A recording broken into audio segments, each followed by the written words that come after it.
So hey YouTube family, welcome back to Manas Nerkar blogs. मित्रांनो, काल आपण होळी पाहिली गावातली. तर आज मी आता 7 वाजलोय आणि आज परत चाललोय गावात. कारण होळीच्या दुसऱ्या दिवशी नाशिकमध्ये वीर निघता, म्हणजे दाजिवा निघता. म्हणजे मला पूर्ण माहिती नाही, काय चुकलं तर माफ करा. तर हे बघा, घरातले वीर असतात देव, त्यांना वाटीमध्ये ठेवता आणि लाल फडक्याने गुंडाळून ते गंगेवरती नाचवता. तिथे आपले देव नाचवायचे असतात, ढोल वगैरे असतात आणि दाजिबा असतात, ते सोंग घेतलेलं असतं त्यांनी. तर मी पण आता म्हणजे मी पण 2-3 वेळाच पाहिलं ते लहानपणी. तर आता मी चाललोय पाहायला. आता इथून मी रेडी झालोय, तर ध्रुवकडे जाऊ, त्याला घेऊ आणि सोबत पटकन जाऊ. उशीर झालाय, 7 वाजून गेले, जरा कामात होतो, तर पटकन निघूया. चला.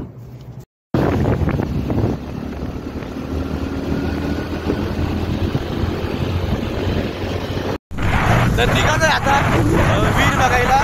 मी आणि ध्रुव 5 मिनिटात पोहोचू अशोक. तिथून लगेच मग आरके आणि खाली. आणि आता थोडं लेट झाले, संध्याकाळी 5:30-6 वाजता वीर सुरून जातात. म्हणजे ते नाचवतात, ते वीर नाचवतात, ते सुरून जातं. आता बघू आपल्याला काय बघायला भेटतं. लवकर जाऊया, तुम्हाला दाखवतो. तर गंगेवरती पोहोचलोय आणि इथे गाडी लावून दिली लांब.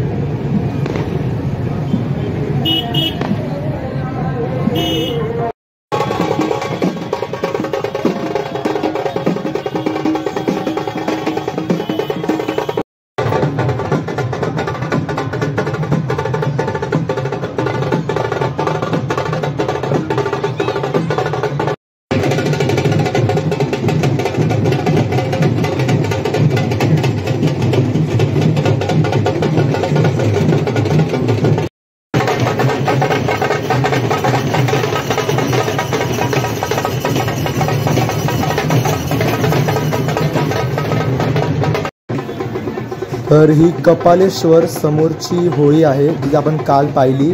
आणि त्या होळीला गोल चक्कर मारताय सगळे आपले हातात वीर घेऊन.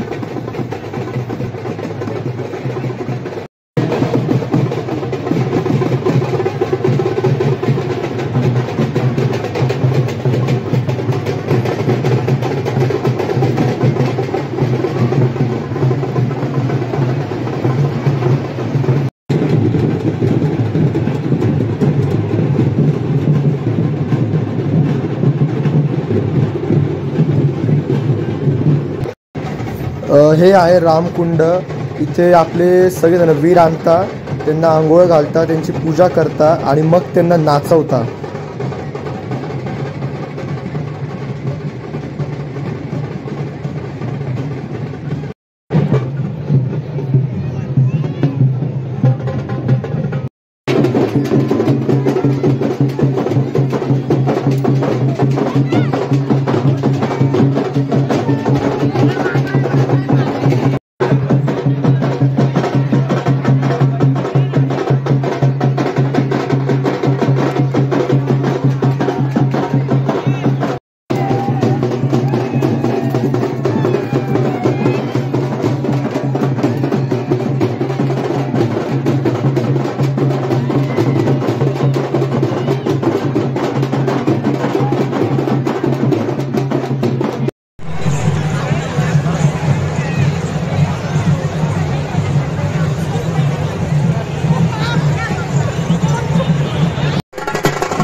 तर मित्रांनो, आत्ता घरी पोचलो आणि जेवण वगैरे झालं.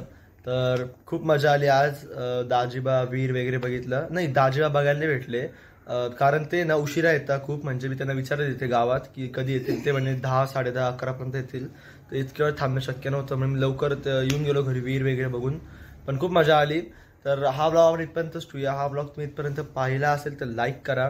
तुम्ही चॅनलवरती नवे असेल तर सबस्क्राईब करा. आपण भेटू लवकरच नव्या ब्लॉगमध्ये. तोपर्यंतसाठी बाय.